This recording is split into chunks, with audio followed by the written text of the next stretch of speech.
नमस्कार दोस्तों, स्वागत है सभी का आपके अपने YouTube channel online study DK में। और आज हम आपके लिए लेकर आए हैं संस्कृत शिक्षण शास्त्र के 50 अति महत्वपूर्ण प्रश्न। जी हाँ दोस्तों, आप लोगों के काफी कमेंट्स आ रहे थे कि सर संस्कृत पेडागोजी के क्वेश्चन लेकर आइए, तो हम आपके लिए लेकर हाजिर हैं। संस्कृत पेडागोजी के 50 अति महत्वपूर्ण प्रश्न हैं, तो आइए और देखते हैं। और ये प्रश्न आपको आने वाले आपके सीटेट, रीट, सुपर टेट, कोई सी भी टेट एग्जाम जहां पर आपने संस्कृत भाषा का चयन किया है, तो निश्चित रूप से ये क्वेश्चन आपके लिए काफी उपयोगी साबित होंगे। तो आइए और बढ़ते हैं क्वेश्चन की ओर और देखते हैं इसके क्वेश्चन को। तो फर्स्ट क्वेश्चन हमारा यहाँ पर आ रहा है, भाषाया कौशलानि सन्ति। तो भाषा के कौशल कितने होते हैं? त्रीणि, चत्वारि, दशा या फिर चतुर्दशा। तो यहां पर हम कहेंगे कि जो भाषा के कौशल होते हैं वो होते हैं 4 कौशल, जिसमें सुनना, बोलना, पढ़ना, लिखना चारों ही शामिल होते हैं। चलिए अगला क्वेश्चन यहां पर आता है, संस्कृत भाषायाम कथिता देशानुसरण कार्य संपादनेन विकासो भवति भाषा कौशलस्य, व्याकरण दक्षताया या फिर लेखन कौशलस्य, श्रवण कौशलस्य। तो यहां पर हमारा जो सही उत्तर होगा वो होगा श्रवण कौशलस्य। चलिए अगला क्वेश्चन है, कस्मिन् कौशले वर्तनीम अधिक महत्व दियेत? श्रवण कौशले, कथन कौशले, पठन कौशले या फिर लेखन कौशले। तो यहां पर हमारा जो उत्तर होगा वो होगा लेखन कौशले। ऑप्शन डी यहां पर सही उत्तर होगा इस प्रश्न के लिए। चलिए अगला क्वेश्चन आता है, कस्मिन् कौशले अंतिम प्रश्न समस्यात्मका भवति? प्रस्तावना कौशले, व्याख्या कौशले, प्रश्न कौशले या फिर श्यामपट्ट लेखन कौशले। तो यहां पर हम कहेंगे कि इसके लिए जो सही उत्तर होगा वो होगा प्रस्तावना कौशले। ऑप्शन फर्स्ट ये यहां पर सही उत्तर होगा। अगला क्वेश्चन है, निम्नलिखितेषु लेखन कौशलस्य अभिवृद्धि विषय को विधि नास्ति। तो यहां पर निम्नलिखित में से लेखन कौशल में अभिवृद्धि के लिए जो विधि नहीं है वो कौन सी होगी, ये हमें चयन करना है। रूपरेखा अनुकरण विधि, मॉन्टेसरी विधि, ध्वनि साम्य विधि या फिर स्वतंत्र अनुकरण विधि। तो मॉन्टेसरी विधि जो होगी ये लेखन कौशल में अभिवृद्धि के लिए आवश्यक नहीं होती है, बेविकल्प यहाँ पर उत्तर हो जाता है इसके लिए। अगला क्वेश्चन है, भाषा कौशलानां सोपानानां क्रम अस्ति। तो भाषा कौशल जो सोपान होते हैं उनका क्रम कौन सा होता है, क्रम से हमें यहाँ पर बताना है। तो देखते हैं भाषा के जो कौशल होते हैं उनको यदि हम क्रम से देखें तो यहाँ पर सीधे क्रम को देख लेते हैं, श्रवणम, भाषणम, पठनम, लेखनम, जिसमें सुनना, बोलना, पढ़ना और लिखना ये क्रम होता है भाषा के कौशलों का। ऑप्शन सी यहाँ पर सही उत्तर होगा। चलिए अगला क्वेश्चन है, छात्राणाम बहुविध ज्ञान कौशल विकासार्थ शिक्षकाणाम कृते का मार्ग उत्तम।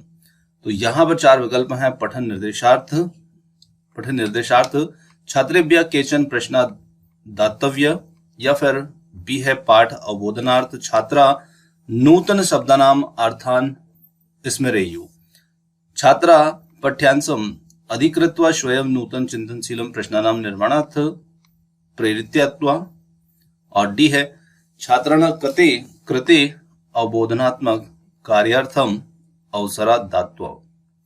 तो यहां पर हमारा जो सही उत्तर होगा इसके लिए वो होगा छात्रा पाठ्यांशम अधिकृत्वा स्वयं नूतन चिंतनशील प्रश्नानां निर्माणार्थ प्रेरित्वा, यानी कि छात्र को स्वयं नए चिंतनशील प्रश्न के निर्माण हेतु प्रेरित करना।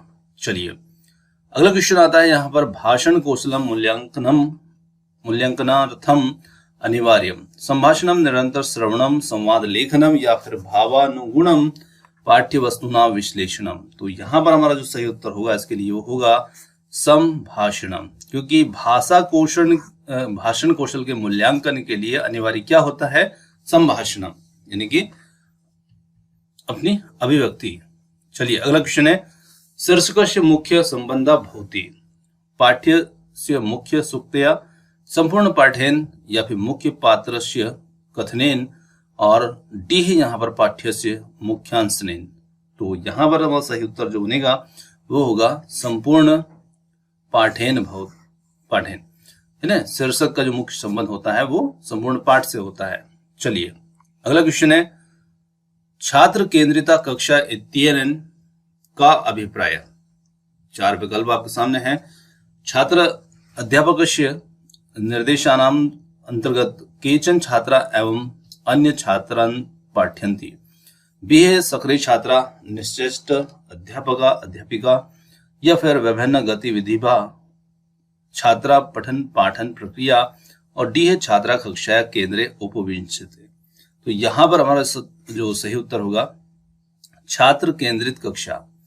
इसका क्या अभिप्राय है?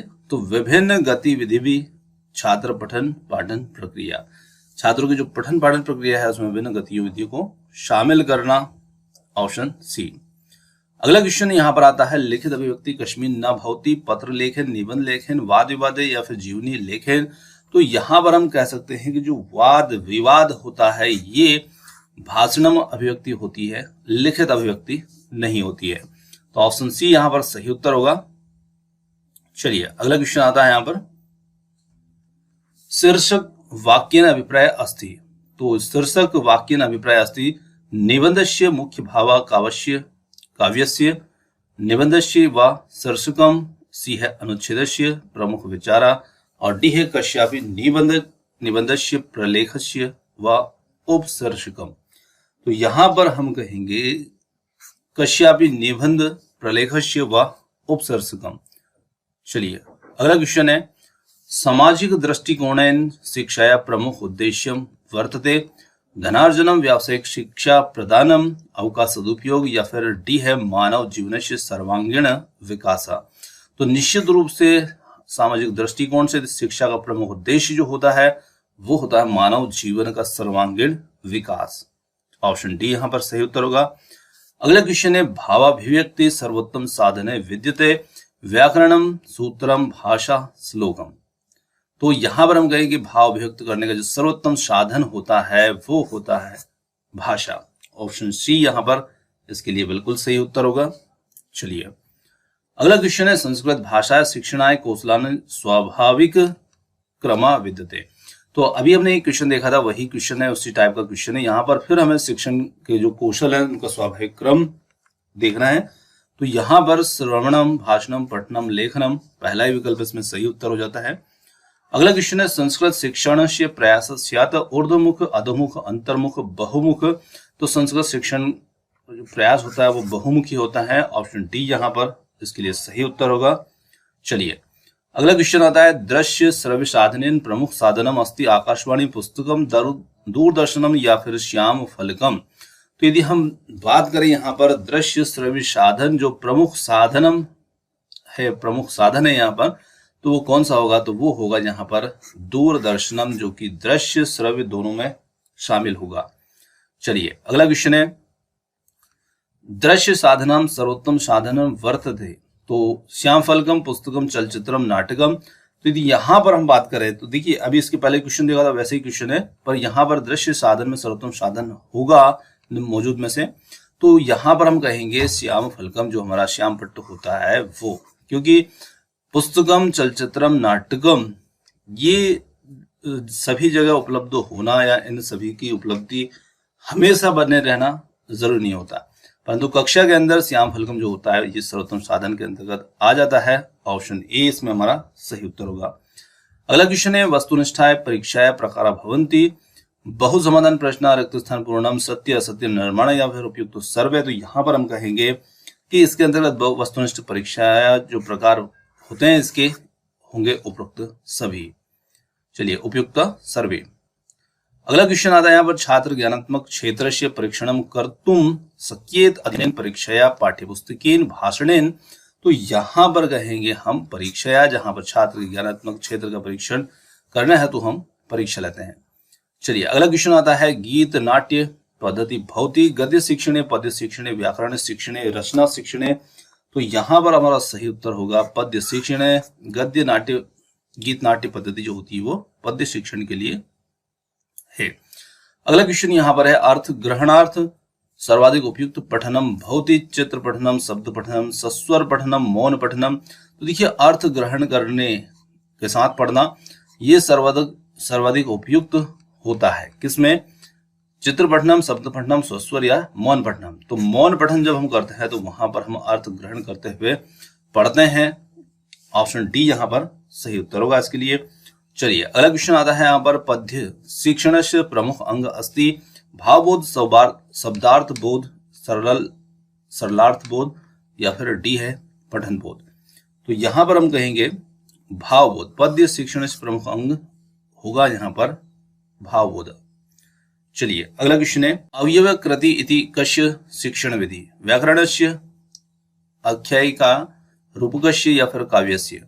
तो यहां पर होगा व्याकरणस्य, ऑप्शन फर्स्ट।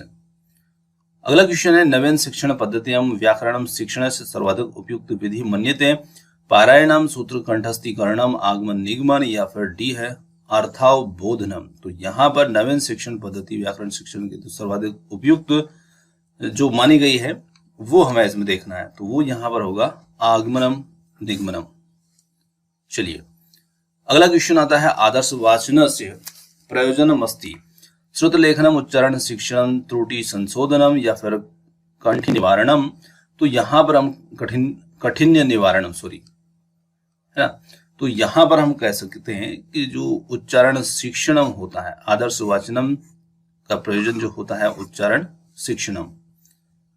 अगला क्वेश्चन आता है यहाँ पर निम्नलिखितेषु अनुवादस्य रूप नास्ति, अक्षरश अनुवाद, संग्रंथानुवाद, छायानुवाद या तथ्यानुवाद। तो यहाँ पर उत्तर बनता है इसके लिए संग्रंथानुवाद, ऑप्शन बी। चलिए अगला क्वेश्चन है निम्नलिखितेषु पठन शिक्षणस्य विधि का नास्ति, चित्र विधि, वर्णोच्चारण विधि या अनुकरण विधि या फिर डी है प्रश्नोत्तर विधि। तो यहाँ पर प्रश्नोत्तर विधि जो होगी ये निम्नलिखित में से पठन शिक्षण की विधि नहीं है, ऑप्शन डी। अगला क्वेश्चन है व्याकरणस्य पर्यायो अस्ति, व्याकरण राष्ट्रानुशासन, शब्दानुशासनम या फिर मानवानुशासनम या फिर डी है सैनिकानुशासनम। तो यहां पर हमारा उत्तर होगा शब्दानुशासनम, ऑप्शन बी। अगला क्वेश्चन है श्याम पट लेखन कौशल्य घटका नास्ति, शब्दाना मध्य समुचित स्थानम, पंक्तिना मध्य समुचित स्थानम, अक्षराणा उपयुक्त आकार। तो यहाँ पर श्याम पट लेखन कौशल के लिए कौन सा घटक नहीं होगा, डी है रुचिकर युक्तिना प्रयोगा। तो डी ही यहाँ पर होगा, बाकी तीनों का उपयोग तो श्याम पट लेखन कौशल के लिए हमारा होना ही चाहिए।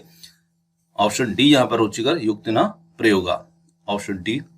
चलिए अगला क्वेश्चन आता है भाषा शिक्षण कौशलेषु अंतिम कौशलम अस्ति, पठनम, लेखनम, भाषणम, श्रवणम। तो यहाँ पर कहेंगे भाषा शिक्षण कौशल के अंतिम कौशल कौन सा होता है, तो अभी हमने देखा था उसके अंतर्गत आता है यहाँ पर ऑप्शन बी लेखनम, है ना। भाषा शिक्षण का अंतिम कौशल होता है लेखनम।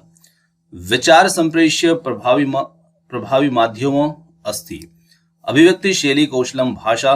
तो देखिए विचार संप्रेषण का प्रभावी माध्यम होता है या माध्यम है, तो यहां पर हम कहेंगे कि विचार संप्रेषण के लिए जो प्रभावी माध्यम होता है वो हमारी भाषा होती है, ऑप्शन डी।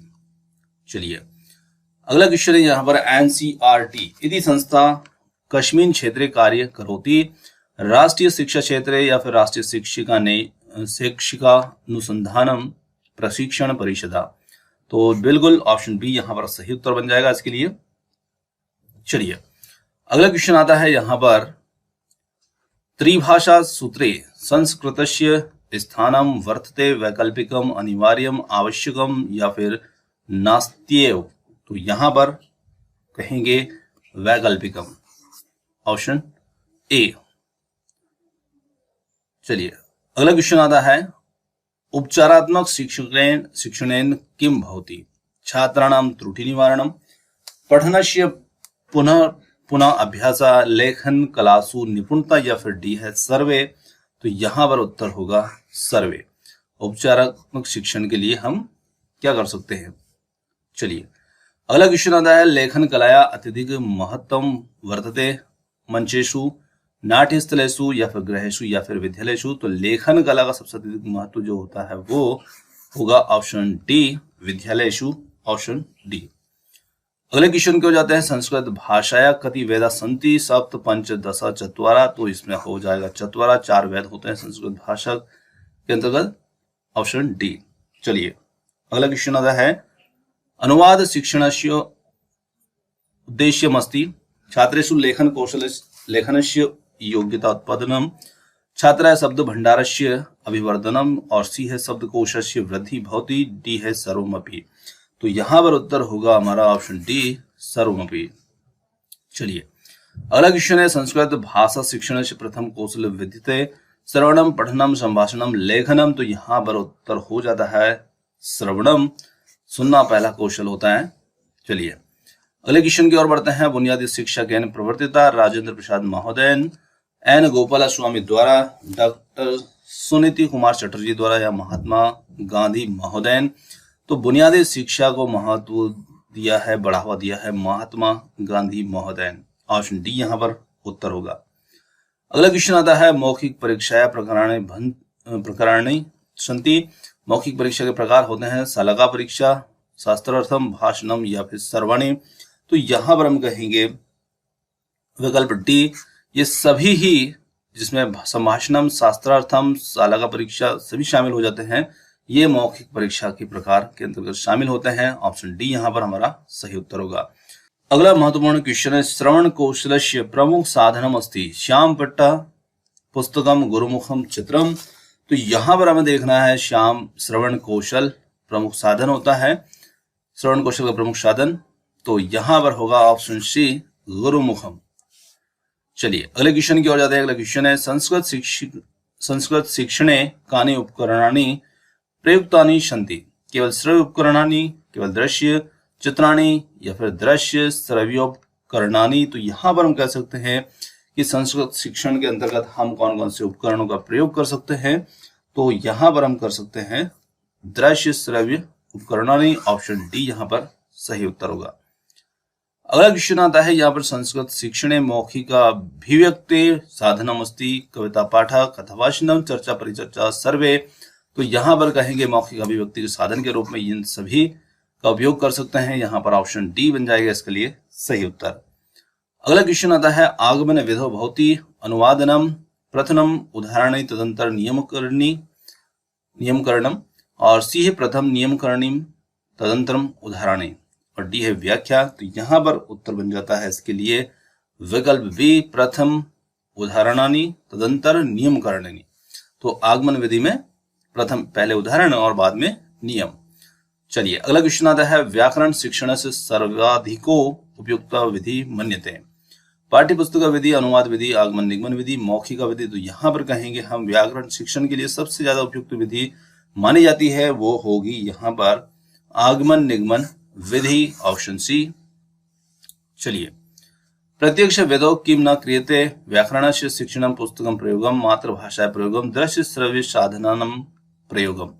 तो प्रत्यक्ष विधि में हम क्या नहीं करते हैं, तो वहां पर पुस्तकम प्रयोगम ऑप्शन बी जो होगा, क्योंकि प्रत्यक्ष विधि स्वयं सीखने वाली विधि होती है। तो यहाँ पर पुस्तक का प्रयोग नहीं करते हैं। ऑप्शन बी बन जाएगा इसमें सही उत्तर। अगला क्वेश्चन है प्रवचन विधि उपयोग सार्थक अस्ति प्राथमिक स्तरे, उच्च प्राथमिक स्तरे, माध्यमिक स्तरे या फिर उच्च माध्यमिक स्तरे। तो यहाँ पर हम कहेंगे उच्च माध्यमिक स्तरे। ऑप्शन डी इसके लिए सही उत्तर होगा।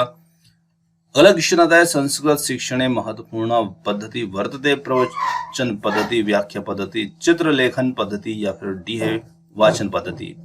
तो यहाँ पर हम कह सकते हैं व्याख्या पद्धति संस्कृत शिक्षण महत्वपूर्ण पद्धति वर्तते। ऑप्शन बी यहाँ पर सही उत्तर होगा। अगला क्वेश्चन आता है संस्कृत व्याकरण शिक्षण से रीति विद्यते आगमन रीति, निगमन रीति, आगमन निगमन रीति, डी है सूत्र रीति। तो यहाँ पर हम कहेंगे ऑप्शन सी जो होगा आगमन निगमन रीति, ये हमारा यहाँ पर सही उत्तर होगा। तो इस प्रकार आज के मेरे संस्कृत पेडागोजी से संबंधित जो 50 अति महत्वपूर्ण प्रश्न थे ये समाप्त होते हैं। और क्वेश्चन आपको कैसे लगे कमेंट्स करके जरूर बताइएगा। वीडियो पसंद आया हो तो इसे लाइक शेयर, चैनल को सब्सक्राइब करना मत भूलिएगा। आपने समय दिया उसके लिए बहुत बहुत धन्यवाद। Thanks for watching. मिलते हैं जल्दी ही एक और नए किसी वीडियो के साथ। धन्यवाद।